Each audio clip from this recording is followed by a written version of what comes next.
ಓಂ ಚಕ್ಷುರಾದಿವತ್ತು ತತ್ ಸಹಶಿಷ್ಟ್ಯಾದಿಭ್ಯ ಓಂ ಅಂತ 11ನೇ ಸೂತ್ರ 2ನೇ ಅಧ್ಯಾಯದ 4ನೇ ಪಾದದ್ದು.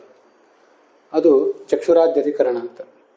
ಅದಕ್ಕೆ ಸಂಬಂಧಪಟ್ಟ ಹಿನ್ನೆಲೆಯನ್ನು 91ನೇ ಗದ್ಯ ಭಾಗದಲ್ಲಿ ರಾಘವೇಂದ್ರ ಸ್ವಾಮಿ ಹೇಳಿದ್ದನ್ನು ನಾವೀಗಾಗಲೇ ನೋಡಿದ್ದೇವೆ. ಮತ್ತು ಆ ಅಧಿಕರಣದ ಸಂಗ್ರಹವನ್ನು ಆಚಾರ್ಯರು ಮುಖ್ಯ ಪ್ರಾಣ ವಿಷಯ ಸರ್ವಂ ಸವಿಷ್ಣುರ್ ವಶಕಸ್ತದ ಅಂತ ಹೀಗೆ ಸಂಗ್ರಹಿಸಿದ್ದನ್ನು ಕೂಡ ನೋಡಿದ್ದೀವಿ. ಅದರ ಅರ್ಥ ಏನು ಅಂತ ಇವತ್ತು ನಾವು ನೋಡಬೇಕಾಗಿದೆ. ಮುಖ್ಯ ಪ್ರಾಣ ವಿಷಯ ಸರ್ವಂ ಅಂದರೆ ಈ ಸಂಪೂರ್ಣ ಜಗತ್ತು ಕೂಡ ರುದ್ರಾದಿ ಜಗತ್ತು, ಗರುಡಶೇಷ ರುದ್ರದಿಂದ ಆರಂಭಿಸಿ ಎಲ್ಲ ಜಗತ್ತು ಕೂಡ ಮುಖ್ಯ ಪ್ರಾಣನ ವಶದಲ್ಲಿದೆ. ಮತ್ತೆ ಸಹ ವಿಷ್ಣುವರ ವಶಕಃ, ಸಹ ಅಂದರೆ ಆ ಮುಖ್ಯ ಪ್ರಾಣ ವಿಷ್ಣುವಿನ ವಶದಲ್ಲಿದ್ದಾನೆ ಅಂತ ಅದರ ತಾತ್ಪರ್ಯ.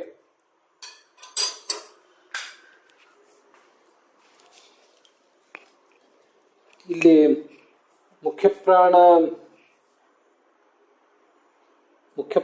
ವಿಷ್ಣೋ ವಶಕಃ ಅಂತ ಹೇಳಿದರೆ ಸಾಕಾಗ್ತಿತ್ತು. ಆದರೆ ಮುಖ್ಯ ಪ್ರಾಣ ವಶೇ ಸರ್ವಂ ಅಂತ ಹೀಗೆ ಹೇಳ್ತಿದ್ದಾರೆ. ಮುಖ್ಯ ಪ್ರಾಣನ ವಶದಲ್ಲಿ ಉಳಿದದ್ದೆಲ್ಲವೂ ಇದೆ, ಅವನು ವಿಷ್ಣುವಿನ ವಶನಾಗಿದ್ದಾನೆ ಅಂತ ಅದರ ತಾತ್ಪರ್ಯ. ಹಾಗೆ ಯಾಕೆ ಹೇಳಿದ್ದಾರೆ ಅಂದರೆ, ಪ್ರಾಣನನ್ನ ಸ್ವತಂತ್ರ ಅಂತ ಹೇಳುವಂತಹ ವೇದವಾಕ್ಯ ಎಲ್ಲಿದೆಯಲ್ಲ, ಅದೆಲ್ಲೇ ಹಾಗೆ ಕಂಡು ಬಂದರೂ ಕೂಡ ಆ ಶ್ರುತಿಗೆ ಅವಾಂತರ ಈಶ್ವರ ಅನನ್ಯೇಶ್ವರ ಪರತ್ವ ರೂಪ ಗತಿ ಸೂಚನಾಯ. ಪ್ರಾಣನನ್ನೇ ಸರ್ವತಂತ್ರ ಸ್ವತಂತ್ರ ಅಂತ ಹೇಳುವ ಮಾತಿಗೆ ಏನರ್ಥ? ಪ್ರಾಣನಿಗೆ, ಮುಖ್ಯ ಪ್ರಾಣನಿಗೆ ಪರಮಾತ್ಮನನ್ನು ಬಿಟ್ಟರೆ ಬೇರೆ ಯಾರೂ ನಿಯಾಮಕರಿಲ್ಲ. ಅವನು ಅವಾಂತರೇಶ್ವರ. ಪರಮಾತ್ಮನ ಬಳಿಕ ಒಡೆತನದ ಜವಾಬ್ದಾರಿ ಇರೋದು ಅವನಿಗೆ, ಪರಮಾತ್ಮನ ಬಳಿಕದ ಒಡೆತನ ಇರೋದು ಅವನಿಗೆ. ಮತ್ತು ಅವನು ಅನನ್ಯೇಶ್ವರ. ಅವನು ಸ್ವತಂತ್ರ ಅಂದ್ರೆ ಅನ್ನೋದ್ರ ಅರ್ಥ ಅವನು ಸಂಪೂರ್ಣವಾಗಿ ಸ್ವತಂತ್ರ ಅಂತ ಅರ್ಥ ಅಲ್ಲ.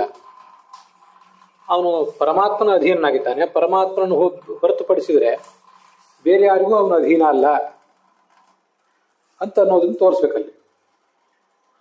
ಆದ್ರಿಂದ ಈ ಥರ ಅಲ್ಲಿ ಸೂಚನೆ ಮಾಡಿದ್ದಾರೆ. ಅವಾಂತರ ಈಶ್ವರತ್ವ, ಅವಾಂತರ ಈಶ್ವರ. ಅವನು ಪರಮಾತ್ಮ ಮುಖ್ಯ ಈಶ್ವರ, ಅವನ ಬಳಿಕ ಇವನು ಈಶ್ವರ ಅಂತ ಹೀಗೆ ತಿಳಿಸ್ಬೇಕಾಗಿದೆ. ಅವಾಂತರ ಈಶ್ವರನಾಗಿರೋದ್ರಿಂದ ಅವನನ್ನು ಈಶ್ವರ ಅಂತ ಹೇಳ್ತಾರೆ. ಮತ್ತೆ ಅವನಿಗೆ ಪರಮಾತ್ಮನನ್ನು ಬಿಟ್ಟರೆ ಇನ್ಯಾರೂ ಒಡೆಯರಿಲ್ಲ ಅನ್ನೋ ಕಾರಣಕ್ಕಾಗಿ ಅವನನ್ನು ಈಶ್ವರ ಅಂತ ಹೇಳ್ತಾರೆ. ಇದು ಗತಿ. ಗತಿ ಅಂದರೆ ಅರ್ಥ ಮಾಡುವ ರೀತಿ. ಅದನ್ನು ಸೂಚನೆ ಮಾಡಲಿಕ್ಕೋಸ್ಕರ ಮುಖ್ಯ ಪ್ರಾಣನ ವಶದಲ್ಲಿ ಜಗತ್ತಿದೆ ಅಂತ ಅನ್ನೋದನ್ನು ಹೇಳಿದ್ದಾರೆ. ಅವನಿಗೆ ಸ್ವಾತಂತ್ರ್ಯ ಇದೆ ಇಲ್ಲ ಅಂತಲ್ಲ. ಅವನಿಗೆ ಯಾವ ಥರದ ಸ್ವಾತಂತ್ರ್ಯ ಅಂದರೆ ಪರಮಾತ್ಮನ ಬಳಿಕದ ಸ್ವಾತಂತ್ರ್ಯ ಅವನಿಗೆ, ಹೊರತು ಸರ್ವತಂತ್ರ ಸ್ವಾತಂತ್ರ್ಯ ಆ ಮುಖ್ಯ ಪ್ರಾಣನಿಗಿಲ್ಲ ಅಂತ ಅದರ ತಾತ್ಪರ್ಯ ಆಗ್ತದೆ. ಅವಾಂತರೇಶ್ವರತ್ವೇನ ತಸ್ಯೇಶ್ವರ ವಚೋ ಭವೇತ್ ಅನನ್ಯೇಶ್ವರತಾ ಪ್ರಾಣೆ ತದನ್ಯೇಶ್ವರ ವರ್ಜನಾಥ್ ಅಂತ ಹೀಗೊಂದು ಪ್ರಮಾಣ ವಾಕ್ಯ ಅಲ್ಲೇ ಮುಂದಿನ ಸೂತ್ರ ಭಾಷ್ಯದಲ್ಲೇ ಕಾಣಿಸ್ತದೆ. ಈಗ ನಾವೇನು 11ನೇ ಸೂತ್ರ ನೋಡ್ತಾ ಇದ್ದೀವಲ್ಲ, 11ನೇ ಸೂತ್ರದ ಬಳಿಕ 12ನೇ ಸೂತ್ರ ಇದೆ. ಆ 12ನೇ ಸೂತ್ರದ ಭಾಷ್ಯದಲ್ಲಿ ಈ ಶ್ಲೋಕ ಕಾಣಿಸ್ತದೆ.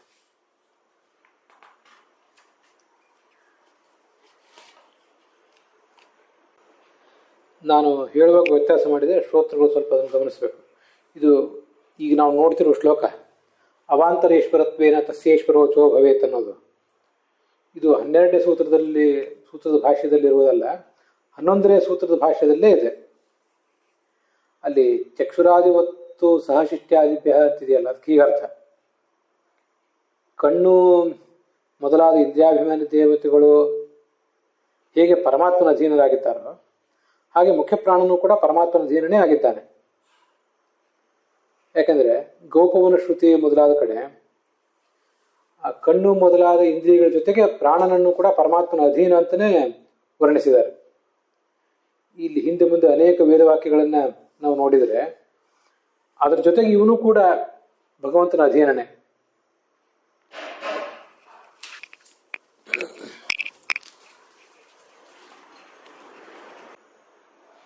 ಅಲ್ಲಿ ಗೌಪವನ ಶ್ರುತಿ ಅಂದರೆ ಸರ್ವಂ ಹ್ಯೇವ ಏತತ್ ಪರಮೇ ಅವತಿಷ್ಠತೆ ಪ್ರಾಣಶ್ಚ ಪ್ರಾಣಾಶ್ಚ ಪ್ರಾಣಿನಶ್ಚ ಸ ಏಕ ಏವ ಏತಾನ್ ನಯತಿ ಉನ್ನಯತಿ ವಶೀಕರೋತಿ ಇತಿ ಗೌಪವನ ಶ್ರುತವು ಚಕ್ಷುರಾದಿಭಿ ಸಹ ತದ್ವಶತ್ವೇನ ಶಾಸನಾತ್ ಅಂತ ಬಂದಿದೆ. ಅದಕ್ಕೇನರ್ಥ?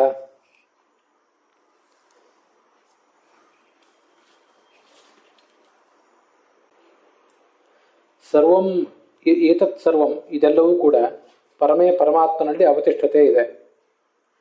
ಪ್ರಾಣಾಶ್ಚ ಅಂದರೆ ಇಂದ್ರಿಯಗಳು, ಎಲ್ಲ ಇಂದ್ರಿಯಗಳು ಕೂಡ. ಪ್ರಾಣಿನಃ ಅಂದರೆ ಆ ಇಂದ್ರಿಯಗಳಿಂದ ಕೂಡಿದ ಜೀವರು. ಸ ಏಕೈವ ಅವನೊಬ್ಬನೇ, ಪರಮಾತ್ಮ ಒಬ್ಬನೇ, ಏತಾನ್ ಈ ಜೀವಿಗಳನ್ನು ನಯತಿ ಪ್ರೇರಿಸ್ತಾನೆ, ಮತ್ತೆ ಉನ್ನಯತಿ ಮೋಕ್ಷಕ್ಕೆ ಕರ್ಕೊಂಡು ಹೋಗ್ತಾನೆ, ವಶೀಕರೋತಿ ತನ್ನ ಅಧೀನದಲ್ಲಿ ಕೂಡ ಇಟ್ಕೋತಾನೆ ಅಂತ ಹೀಗೆ ಗೌಪವನ ಶ್ರುತಿಯಲ್ಲಿ ಬಂದಿದೆ. ಆದ್ದರಿಂದ ಎಲ್ಲ ಇಂದ್ರಿಯಗಳ ಜೊತೆಗೆ ಇವನ ಹೆಸರು ಬಂದಿರುವುದರಿಂದ ಇವನು ಪರಮಾತ್ಮನ ಅಧೀನವೇ ಉಳಿದ ಇಂದ್ರಿಯಗಳಂತೆ. ಆದರೆ ಆ ಉಳಿದ ಇಂದ್ರಿಯಗಳಿಗೆ ಇವನು ನಾಯಕನಾಗಿದ್ದಾನೆ ಅಂತ ಗೊತ್ತಾಗ್ತದೆ. ಅಲ್ಲೇ ಮುಂದೆ ಮತ್ತೊಂದು ವಾಕ್ಯನೂ ಕೂಡ ಕಾಣಿಸ್ತದೆ. ಸರ್ವಕರ್ತ ಅಪಿ ಇದು ಇತ್ಯಾದಿ ವಚನಯುಕ್ತಯ ಆದಿಶಬ್ದೋಕ್ತ ಅಂತಿದೆ ಬ್ರಹ್ಮಸೂತ್ರ ಭಾಷ್ಯದಲ್ಲಿ. ಅವನು ಸರ್ವಕರ್ತ ಆದರೂ ಕೂಡ ಆ ಪ್ರಾಣ ಪರಮಾಧಾರತ ಸ್ಥಿತ, ಪರಮಾತ್ಮನನ್ನು ಆಶ್ರಯಿಸಿಕೊಂಡಿದ್ದಾನೆ. ಅವನ ಅವಲಂಬನೆಯನ್ನು ಬಿಟ್ಟಿಲ್ಲ. ಅವನು ಅವಾಂತರೇಶ್ವರತ್ವೇನ ತಸ್ಯೇಶ್ವರ ವಚೋ ಭವೇತ್. ಇದು ರಾಘವೇಂದ್ರ ಸ್ವಾಮಿ ಹೇಳಿದ ಮಾತು. ತಸ್ಯ ಆ ಪ್ರಾಣನಿಗೆ ಈಶ್ವರ ವಚಃ, ಅವನು ಒಡೆಯನಾಗಿದ್ದಾನೆ, ಸ್ವತಂತ್ರನಾಗಿದ್ದಾನೆ ಅಂತ ಹೇಳುವ ಮಾತೇನಿದೆ ಹಿಂದೆ ಪೂರ್ವ ಪಕ್ಷದಲ್ಲಿ ಬಂದದ್ದು, ಅವೆಲ್ಲ ಅವಾಂತರೇಶ್ವರತ್ವೇನ, ಭಗವಂತನ ಅಧೀನವಾಗಿ ಅವನಿಗೆ ಕರ್ತೃತ್ವ ಇದೆ ಅನ್ನುವ ಕಾರಣದಿಂದ ಆ ಮಾತನ್ನು ಹೊಂದಿಸಬಹುದು. ಆದ್ದರಿಂದ ಮುಖ್ಯೇಶ್ವರತ್ವ ಅವನಿಗೆ ಇಲ್ಲದೆ ಇರೋದ್ರಿಂದ, ಅತಃ ಅಂದರೆ ಮುಖ್ಯೇಶ್ವರತ್ವ ಅವನಿಗಿಲ್ಲ. ಆದ್ದರಿಂದ ಇದೆಲ್ಲ ನಾನು ಬ್ರಹ್ಮಸೂತ್ರ ಭಾಷೆಯಲ್ಲಿ ಬಂದಿರುವ ಇಡೀ ವಾಕ್ಯದ ಅರ್ಥ ಹೇಳ್ತಿದ್ದೇನೆ. ಅವನಿಗಿಲ್ಲ. ಆದ್ದರಿಂದ ತಸ್ಯ ಆ ಪ್ರಾಣಿನಿಗೆ ವೇದಿನಃ ಜ್ಞಾನಿಗಳು, ಮಧ್ಯಮ ಪ್ರಾಣ ಮಧ್ಯೆ ಸ್ಥಾತ ಅಂತೆಲ್ಲ ವರ್ಣಿಸ್ತಾರೆ. ಒಂದು ತುದಿಯಲ್ಲಿ ಪರಮಾತ್ಮ ಇದ್ದಾನೆ, ಮತ್ತೊಂದು ಕಡೆ ಉಳಿದ ಜಗತ್ತಿದೆ, ಇವೆರಡರ ನಡುವೆ ಅವನಿದ್ದಾನೆ ಅಂತ ಹೇಳಿದ್ರ ಅರ್ಥ. ಮುಂದೆ ಅನನ್ಯೇಶ್ವರತಾ ಪ್ರಾಣೇ ತದನ್ಯೇಶ್ವರ ವರ್ಜನಂ ಅಂತಿದೆ. ರಾಘವೇಂದ್ರ ಸ್ವಾಮಿಗಳು ಅಥೋ ಮಧ್ಯಮತಾ ಮಾಹು ತಸ್ಯ ವೇದೇಶು ವೇದಿನ ಅನ್ನೋದನ್ನು ತಗೊಂಡಿಲ್ಲ. ಒಂದು ವಾಕ್ಯ ತಗೊಂಡಿದ್ದಾರೆ, ಮತ್ತೊಂದನ್ನು ಬಿಟ್ಟಿದ್ದಾರೆ, ಅದ್ರ ಮುಂದಿನ ಮತ್ತೆ ತಗೊಂಡಿದ್ದಾರೆ. ಅನನ್ಯೇಶ್ವರತ ಅಂದ್ರೇನರ್ಥ? ಪ್ರಾಣ ಯಾರನ್ನೂ ಅವಲಂಬಿಸಿಲ್ಲ ಅಂತ ಬಂತಲ್ಲ ಹಿಂದೆ, ನ ಪ್ರಾಣ ಕಿಂಚಿದಾಶ್ರಿತ ಅಂತ.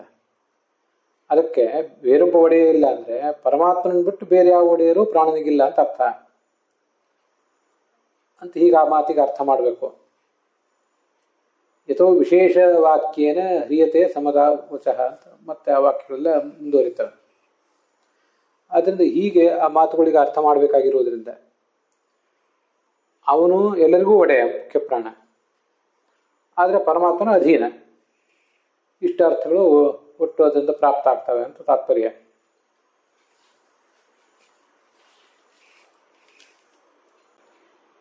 ಚಕ್ಷುರಾದಿವತ್ ಸಹ ಶಿಷ್ಟ್ಯಾದಿಭ್ಯ ಅಂತಿದೆಯಲ್ಲ, ಚಕ್ಷುರಾದಿ ಇಂದ್ರಿಯಗಳಂತೆ ಮುಖ್ಯ ಪ್ರಾಣನು ಕೂಡ ಪರಮಾತ್ಮನ ಅಧೀನ ಅಂತ. ಶಿಷ್ಟ್ಯಾದಿಭ್ಯ ಅಂತಿದೆಯಲ್ಲ, ಶಿಷ್ಟ್ಯಾದಿ ಅಂದ್ರೆ ಏನದು? ಶಿಷ್ಟಿ ಅಂದರೆ ಶಾಸನ ಅಂತ ಅರ್ಥ. ಶಾಸನ ಅನ್ನೋದು ನಪುಂಸಕಲಿಂಗ ಶಬ್ದ, ಒಂದು ಸೇಮ್ ಧಾತು. ಶಿಷ್ಟಿ ಅಂತನ್ನೋದು ತಿನ್ ಪ್ರತ್ಯಂತ ಶಬ್ದ. ಒಟ್ಟಾರೆ ಯುಕ್ತಿ ಅಂತ ಅರ್ಥ, ಶಾಸ್ತ್ರದ ವಿಧಾನ ಅಂತ ಅರ್ಥ. ಅದಕ್ಕೆ ಆ ಶಿಷ್ಟಿ ಅನ್ನೋ ಶಬ್ದಕ್ಕೂ ಶಾಸನ ಅನ್ನೋ ಶಬ್ದಕ್ಕೂ ಒಂದೇ ಅರ್ಥ. ಅದೇನು ಯುಕ್ತಿ ಅಂದರೆ ಸರ್ವಂ ಹೇತುತ ಪರಮೇ ಅವತಿಷ್ಠತೆ, ಎಲ್ಲವೂ ಪರಮಾತ್ಮನಲ್ಲೇ ಇದೆ. ಯಾರ್ಯಾರು ಅಂದರೆ ಪ್ರಾಣಾಹ ಪ್ರಾಣಶ್ಚ ಪ್ರಾಣಿನಶ್ಚ, ಎಲ್ಲವೂ ಕೂಡ ಪರಮಾತ್ಮನಲ್ಲಿದೆ ಅಂತ ಉಳಿದ ಇಂದ್ರಿಯಗಳ ಜೊತೆಗೆ ಅವನನ್ನು ಪರಿಗಣಿಸಿದ್ದಾರೆ. ಪ್ರಾಣಶ್ಚ, ಮುಖ್ಯ ಪ್ರಾಣನು, ಪ್ರಾಣಾಶ್ಚ, ಉಳಿದ ಇಂದ್ರಿಯಗಳು, ಪ್ರಾಣಿನಃ, ಜೀವರು ಕೂಡ ಅಂತ ಈಗ ಅದರ ತಾತ್ಪರ್ಯ.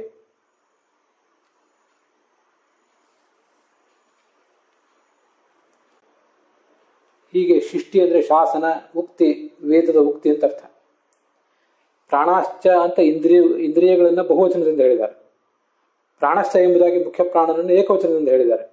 ಹೀಗೆ ಮುಖ್ಯ ಪ್ರಾಣನನ್ನು ಉಳಿದ ಇಂದ್ರಿಯಗಳ ಜೊತೆಗೇನೆ ಪರಮಾತ್ಮನ ಅಧೀನದಲ್ಲಿದೆ ಅಂತ ಹೇಳಿದ್ದಾರೆ. ಆದ್ರಿಂದ ಅವನು ಪರಮಾತ್ಮನ ಅಧೀನ ಅಂತ ಅನ್ನೋದ್ರ ಬಗ್ಗೆ ವಿವಾದ ಇಲ್ಲವೇ ಇಲ್ಲ. ಆದರೆ ಉಳಿದ ಇಂದ್ರಿಯಗಳಿಗೂ ಅವನು ಸ್ವಾಮಿ ಇಷ್ಟೇ. ಆದ್ರಿಂದ ಅವನು ಮಧ್ಯಮ ಪ್ರಾಣ ಅಂತ ಕರೆಸ್ಕೊಂಡಿದ್ದಾನೆ ಅಂತ ತಾತ್ಪರ್ಯ. ಅಲ್ಲಿಗೆ ಈ ಭಾಗ ಸಮಾಪ್ತವಾಗಿದೆ.